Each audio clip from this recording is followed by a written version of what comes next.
소크라테스를 들어갑니다. 사람들이 이름은 많이 들어봤는데 실제로 잘 몰라요. 소크라테스가 어떤 삶을 살았고 또 어떤 배경 속에서 나온 사람이 잘 모르는데, 오늘은 이제 책으로 바로 안 들어가고요. 소크라테스가 살았던 배경, 역사적인 시대적인 배경을 알아야 우리가 이 사람을 이해할 수가 있겠죠. 그래서 시대적인 배경을 주로 다루겠고요. 그 다음에 이제 이 사람의 소크라테스를 이해하는 데 있어서 아주 가장 기본적인 기초적인 배경이 되는 그의 습관이라든지 그의 삶에 대해서 한번 살펴볼까 합니다. 이 소크라테스를 이제 제가 거기다 적어놓지는 않았는데, 이제 그 부모님이 한 분은 조각가고요, 아버지는 조각가고요, 어머니는 산파예요. 어머니 산파예요. 그러니까 이 조각가하고 산파라는 거, 그러니까 나름대로 이 직업적인 특성이 아무래도 이제 소크라테스의 인성에 많이 배어 있는 것 같아요. 그러니까 그의 대화법을 우리가 나중에 이제 하겠습니다만 삼파술이라고 하거든요. 삼파술이라고 하고, 조각이라고 하는 것은 보이는 거를 보면서, 보이는 어떤 도를 보면서 보이지 않는 것을 추상화해서 형체를 만들어내야 되거든요. 이게 어떻게 보면 철학의 과정입니다. 철학의 과정이라고 하는 거는 우리가 이런 형상을 이렇게 쫙 보면서, 보이는 물체를 보면서 보이지 않는 어떤 것을 추상화해낼 수 있는 능력이 어떻게 보면 철학의 가장 기본적인 프로세스라고 할 수 있거든요. 그래서 이제 그런 어떤 형이상학이라든지 이런 거를 소크라테스가 처음으로 이제 얘기하기 시작하는, 그래서 철학의 시조라고 할 수 있는데, 그 부모님의 어떤 그런 직업하고도 상당한 연관성을 가지고 있습니다. 자, 되게 못생겼죠? 일단 보시죠. 서양 사람이 이렇게 못생기기가 힘듭니다. 서양 사람이 이렇게 못생기기가 힘든데, 이제 그의 제자가 있어요.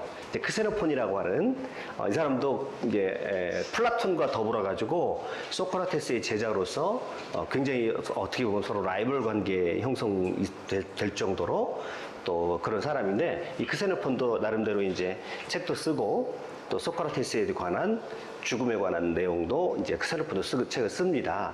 물론 플라톤하고는 좀 분위기가 다르지만, 하여튼 이 사람이 이 외모에 대해서 그대로 묘사를 해요. 어떻게 묘사하냐면 보세요. 소크라테스는 넓적한 코와, 넓적하잖아요. 커다란 콧구멍과 그 다음에 툭 튀어나온 눈과, 여기 좀 들튀어나온 것 같은데요. 그 다음에 두꺼운 입술과 불룩한 배를 가졌다. 아주 그냥 네이버하게 소크라테스에 대해서 묘사를 합니다. 자, 정말 못생겼어요. 그렇죠? 추남이죠. 잘 미화시켜서 예. 약간 더 미화시킨 거예요, 지금. 그죠? 이대로 묘사를 했다면, 그랬다면 더 못생기게 돼야 됩니다. 사실은. 그래서 엄청난 추남입니다. 추남에다가, 거기다가, 이제 몸매까지, 이제 형편이 없어요. 자, 그래서 이 플라톤은 뭐라고 묘사를 하고 있냐면, 이제 실레노스다. 실레노스가 누구냐면요. 여러분, 그 12신 중에서, 이제 술의 신 아시죠? 술의 신이 누구죠? 디오니소스죠. 디오니소스에게 이 포도주를 만드는 법을 가르쳐 준 사람이에요. 이제 일종의 목신이라고도 할 수 있는데, 목신의 아버지, 여러분 판신 알죠? 판신의 아버지예요. 그러니까 이제 이 사람은 일종의 반인반신 같은 그런 존재인데, 항상 이제 술을 마시고 늘 취해 있는 그런 모습입니다.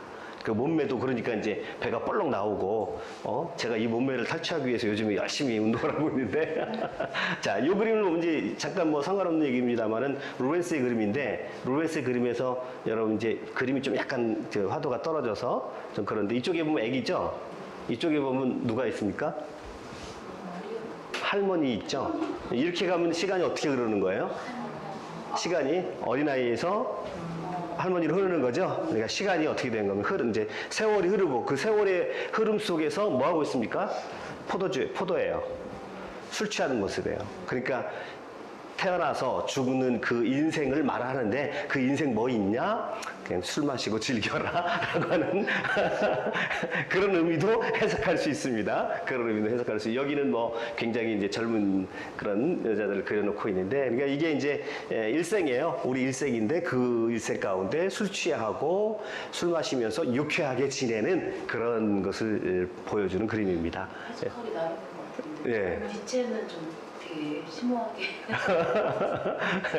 그렇게 간단하게. 그래서 이제 이 부분을, 디오니소스를 나중에 제가 한번 또 말씀을 다 자세하게 드릴게요. 디오니소스는 한두 번 가지고 될 사람이 신이 아니에요. 굉장히 문화적으로 중요한 그런 의미를 가지고 있습니다. 아무튼 자, 이럴 정도로 몸매도 퉁퉁하고 배도 나오고 볼록하고 실레노스를 닮았다라고 플라톤이 얘기를 해요. 그러니까 제자들은 이 소크라테스를 미화시킬 생각이 전혀 없습니다.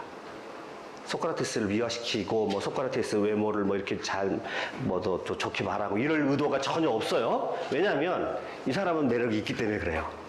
이런 외모를 굳이 미화시키지 않아도 이 사람은 상당한 매력을 가지고 있는 사람인데, 이 알키비아데스라고 해가지고 이 사람은 너무너무 유명한 사람입니다.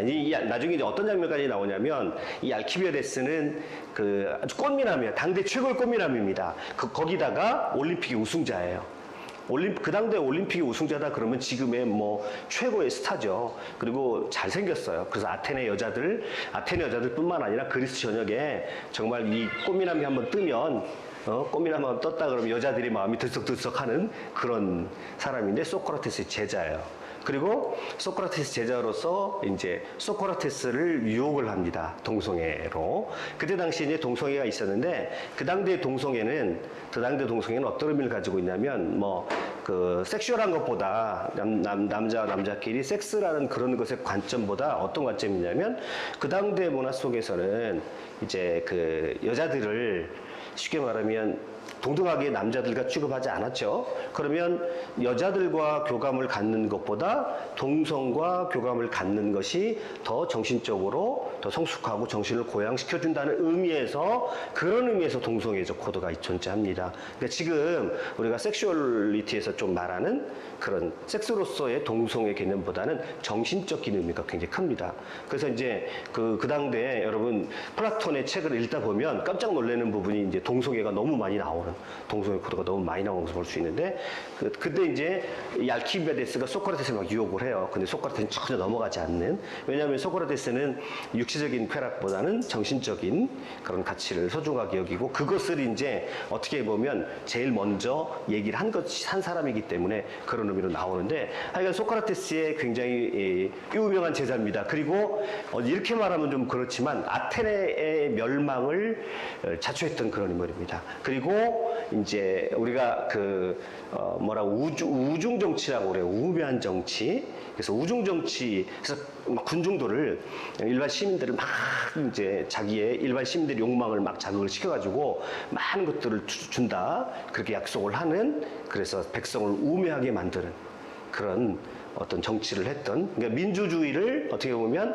타락시켰던 그런 사람이라고도 할 수 있습니다. 그러니까 소크라테스의 존재 가치는 어떻게 되는 거냐면, 민주주의가 타락해 갔을 때 그 타락한 민주주의에 대해서 경종을 울린 사람이 소크라테스거든요. 그래서 오늘 우리에게 있어서도 역시 소크라테스는 의미가 있는 사람이라는 게, 우리의 민주주의가 어떤 모습일 거냐라고 하는 거를 다 한번 생각해 보게 하는 그런 의미에서 그렇습니다. 여기 보세요. 알키비아데스는 소크라테스의 말솜씨를 마르시아스와 그의 아들 겸 제자인 올림포스의 연주에 비교했다. 이 마르시아스는 어떤 인물이냐면, 신화상에서 이제 아폴론이 또 음악의 신이거든요. 아폴론과 음악으로 경주를 할 정도로, 음악 경기를 할 정도로 그렇게 뛰어난 그런 연주 솜씨를 가지고 있습니다.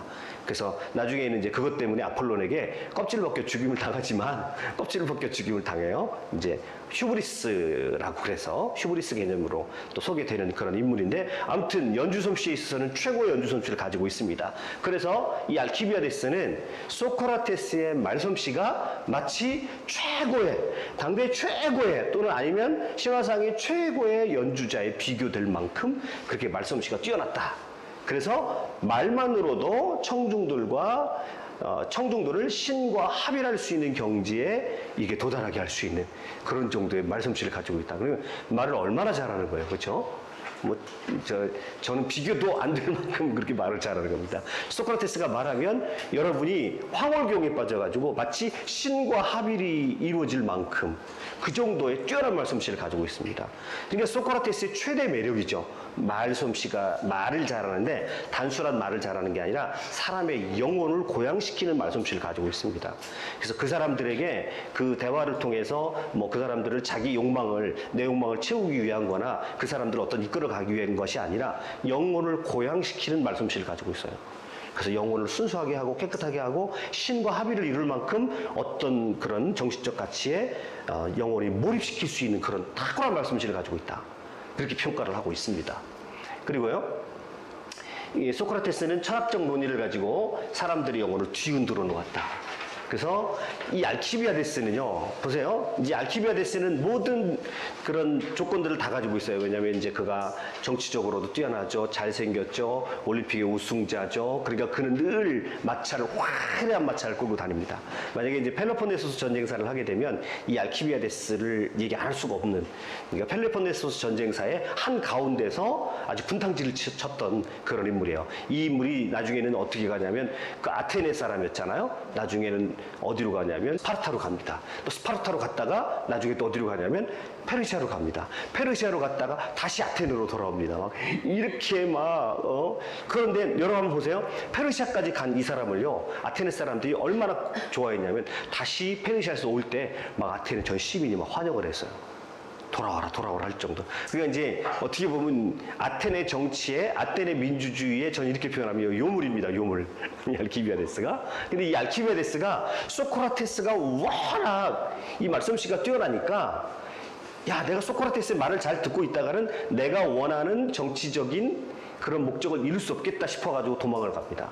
그래서 이 뭐에 비교를 하냐면, 오디세우스가 이제 여기 넘어가죠. 이 섬을 지나갈 때 세이렌의 음악 소리에 귀를 막아버리잖아요. 마치 그와 같이 알키비아데스는 소크라테스의 그 영혼을 울리는 그 소크라테스의 말로부터 벗어나서, 이 알키비아데스는 되게 육감적이고 되게 아주 육체적인 쾌락을 추구하고 정치적인 그런 삶을 추구하거든요. 그래서 벗어나서 도망가려 했다.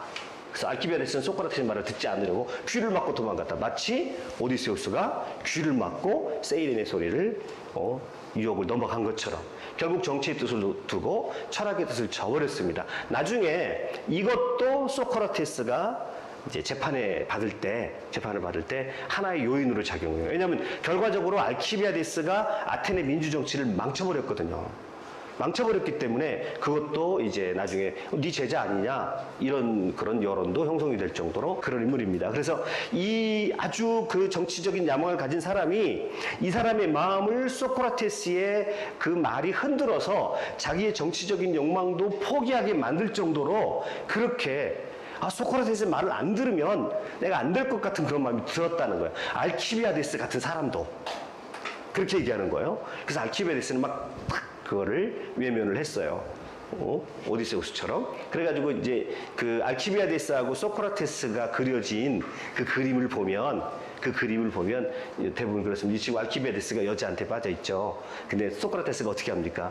끌고 가려고 하는 거죠. 너 이제 벗어나라. 육체적인 쾌락에서 벗어나라. 그리고 소크라테스가 이렇게 데려가려고 하는 그림. 이런 그림이 많이 있어요. 알키비아데스에 관련된 그림 중에서는. 자, 아무튼 여기서 알키비아데스 얘기를 한 것은 알키비아데스 같은 그런 아주 쾌락주의자, 현실주의자, 그런 욕망이 가득했던 그런 사람, 허영이 가득했던 그런 사람도 소크라테스와의 대화에 빠져들면 자기 영혼을 순수하게 하지 않으면 안 될 것 같은, 그리고 자신의 욕망을 모두를 버려야 될 것 같은 그런 마음이 들게 하는 탁월한 말솜씨를 가지고 있다. 그렇죠? 그 정도로 소크라테스는 말을 잘했다 그렇게 얘기합니다. 이제 소크라테스를 이해하는 데 있어서 없어서는 아니든 꼭 알아야 되는 것이 이제 그의 특이한 습관입니다. 아주 독특한 습관을 가지고 있어요. 몇 가지 습관을 가지고 있는데 이제 그 중에서 이제 어떤 사람이 이제 아주 그 귀한 지식을 가지고 있어요. 끝까지 파고 들어가서 귀찮을 정도로 물어보는 습관도 있고요. 그 다음에 계속해서 질문을 던지는, 이거는 뭐 소크라테스 대표적인 습관인데, 그거보다 더 근원적으로 우리가 소크라테스를 알아야 되는 소크라테스의 습관이 뭐냐면 유령처럼 서 있는 겁니다. 유령처럼 서 있는 거예요. 멍 때리고 서 있는 거예요. 멍 때리고 서 있는데 이 알키비아데스하고 같이 전투에 참여한 적이 있었어요. 전쟁에 소크라테스가 이제 3번 전투에 참여하거든요. 3번 전쟁에 가는데, 그러니까 소크라테스의 철학은 사색에서 나온 게 아니에요. 전쟁터에서 나온 겁니다. 기본적으로 소크라테스 철학이. 근데 알키비아데스가 전쟁터에 같이 갔었는데 소크라테스는 포티다이아 평원에서 넋이 나간 채 유령처럼 멍하니 24시간 동안 서 있었다 이렇게 말합니다. 그러니까 그 전쟁터의 한가운데서 여러분 한번 생각을 해보세요. 전쟁터의 한가운데서 뭔가 멍 때리고 서 있는데 24시간을 그냥 그 자리에서 서 있습니다. 자, 사람들은 그 순간을 보고 귀신 들렸다고 얘기하겠죠. 왜냐하면 사람이 넋이 빠져가지고 아무 짓도 안 하니까. 그리고 그 상태에서 막 깊이 사색에 들어갔는데 소크라테스는 뭐라고 얘기하냐면 그때 다이몬에 빠졌다고 그래요. 넋이 빠진 거죠. 요거를 무당으로 보면 접신된 거죠. 그러니까 요게 접신됐다고 해서 실제로 요 제목으로 고발을 당하는 거야. 소크라테스는 이상한 신을 믿는다 이거예요. 근데 그 순간은 소크라테스에게서 어떤 순간이냐면 정말 깊은 사색의 시간이거든요.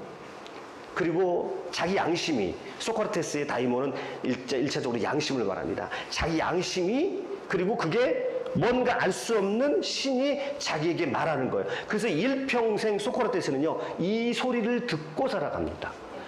이 음성이 들려오는데, 지금으로 말하면, 우리로 말하면 양심의 소리예요.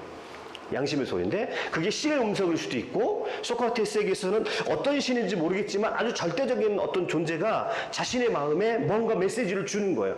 그런데 그 메시지를 주는 그 순간은요, 24시간이고, 6시간이고, 몇 시간이고, 서서 막 생각을 합니다. 그러니까 아테네 사람들이 보면 저거 우리가 믿는 신 종교를 믿는 게 아니라 이상한 종교를 믿는다고 그래가지고 이게 우리가 믿는 신이 아닌 다른 신을 믿는다 그래가지고 고발당하는 두 가지 제목 중에 하나예요. 그러니까 소크라테스가 고발당할 때 두 가지 제목이잖아요. 하나는 청년을 타락시킨다. 하나는 다른 신을 섬긴다. 바로 이 장면하고 연결이 되는 거예요. 그리고 심지어는 이제 플라톤의 향연이라는 책에 보면 뭐라고 나오냐면 아카톤이 비극 경연 대회에서 승리해서 축하하러 가는 길에 갑자기 소크라테스가 사라졌어요. 사람들이 막 하는데 같이 이제 여러 사람들이 간단 말이에요. 그런데 나중에 보니까 뭐 하고 있는 거예요? 또 서서 막 사색하고 있는 거예요. 사색하고 있는 거예요. 자, 이 모습이 우리가 이제 소크라테스를 말해주는 결정적인 모습이에요. 자, 그 전쟁의 시대에, 그리고 여러분, 민주주의를 좋게 말하면 인권이에요. 민주주의는 개인의 권리가 다 동일하게 평등하게 보장되는 사회에, 이제 물론 뭐 현실적으로는 다 평등하진 않지만 이론상으로는 모든 사람이 다 법 앞에 평등하고 자신의 어떤 권리를 가질 수 있다라고 하는 게 민주주의인데, 민주주의를 한꺼풀 뒤집어 놓고 인간의 인성 구조로 따지게 되면 욕망이거든요. 민주주의는 욕망이라고 할 수 있어요. 그렇죠? 그런데 이제 그 아테네 민주주의가 막 횡행할 때, 민주주의가 막 번성해가는, 그래서 이 소크라테스는 그 민주주의가 꽃피는 것도 봤고요, 민주주의가 몰락하는 것도 봤어요. 그러면서 인간의 욕망에 대해서 깊이 사색하면서 그 욕망에 브레이크를 거는 그런 상징적인 모습이라고도 이 장면을 해석할 수가 있습니다. 그 여러분, 전쟁터의 한가운데서 막 24시간을 사색을 해요. 그 다음에 막 사람들의 즐거움의 자리, 승리하자 축하하러 가는 길이잖아요. 축하하러 가는 그 길에 한번 생각을 해보세요. 여러분 같이 이제 우리가 뭔가 축하하러 가는데 저기 가서 돈가스 먹으러 갑시다. 그런데 갑자기 길에 서서 사색을 빠져 있는 거예요. 사색에 빠져 있어가지고 여기서 그냥 안 가고 있다고 생각해요. 어디 갔지? 전화해보니까 집에도 없어요. 갑자기 아무도 없어진 거예요. 사라진 거예요. 그죠? 그러니까 바로 이 장면이 뭘 의미하는 거냐면 그 삶에 사람들이 평균적으로 살아가는 그 삶에 대해서 소크라테스는 뭔가 깊이 생각하고 있다는 거예요. 반성하고 있고 삶 자체에 대해서 숙고하고 있다는 그런 의미로 우리가 생각할 수 있고요. 실제로 이것이 소크라테스의 가장 중요한 어떤 소크라테스를 이해하는 데 있어서 가장 중요한 습관이라고 할 수 있습니다. 이 장면을 우리가 꼭 기억을 하셔야 돼요.